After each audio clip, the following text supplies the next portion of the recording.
Life is hard. Dying's easy. So many things must align in order to create life. It has to happen in a place that supports life, something approximately as rare as hen's teeth from the perspective of the universe. Parents, in whatever form, have to come together for it to begin. From conception to birth, any number of hazards can end a life. And that's to say nothing of all the attention and energy required to care for a new life until it is old enough to look after itself. Life is full of toil, sacrifice, and pain, and from the time we stop growing, we know that we've begun dying. We watch helplessly as year by year our bodies age and fail, while our survival instincts compel us to keep on going, which means living with the terrifying knowledge that ultimately death is inescapable. It takes enormous effort to create and maintain a life, and the process is full of pitfalls and unexpected complications. Ending a life, by comparison, is simple, easy even. It can be done with a relatively minor effort, a single microbe, a sharp edge, a heavy weight, or a few ounces of lead. So difficult to bring about, so easy to destroy. You'd think we would hold life in greater value than we do. I died in the water. I don't know if I bled to death from the gunshot wound or drowned. For being the ultimate terror of the human experience, once it's over, the details of your death are unimportant. It isn't scary anymore. You know that tunnel with the light at the end of it that people report in near-death experiences? Been there, done that. Granted, I never heard of anyone rushing toward the light and suddenly hearing the howling blare of a train's horn. I became dimly aware that I could feel my feet beneath me, standing on what seemed to be a set of tracks. I knew because I could feel the approaching train making them shake and buzz against the bottoms of my feet. My heart sped up, too. For crying out loud, did I just say that death isn't scary anymore? Tell that to my glands.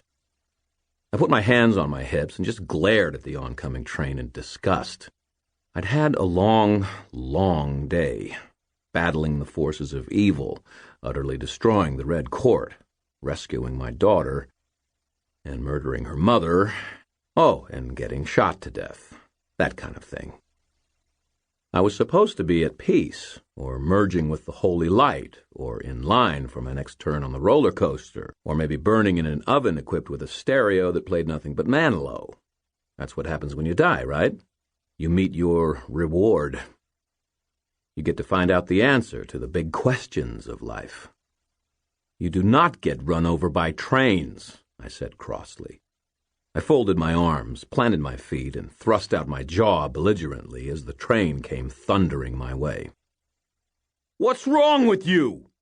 bellowed a man's voice, and then a heavy, strong hand wrapped around my right biceps and hauled me off the track by main force. "Don't you see the damn train?" Said train roared by like a living thing, a furious beast that howled and wailed in disappointment as I was taken from its path. The wind of its passage raked at me with sharp, hot fingers, actually pulling my body a couple of inches toward the edge of the platform. After a subjective eternity, it passed, and I lay on flat ground for a moment, panting, my heart beating along lickety-split. When it finally began to slow down, I took stock of my surroundings. I was sprawled on a platform of clean but worn concrete, and suddenly found myself under fluorescent lights, as at many train stations in the Chicago area. I looked around the platform, but though it felt familiar, I couldn't exactly place it. There were no other commuters, no flyers or other advertisements, just an empty, clean, featureless building, and a pair of polished wingtip shoes. I looked up a rather modest length of cheap trousers and cheap suit and found a man of maybe 30 years looking back at me. He was built like a fire plug and managed to give the impression that if you backed a car into him, he'd dent your fender. His eyes were dark and glittered very brightly, hinting at a lively intellect. His hairline had withdrawn considerably from where it must have been at one point, And while he wasn't exactly good-looking, it was the kind of face you could trust.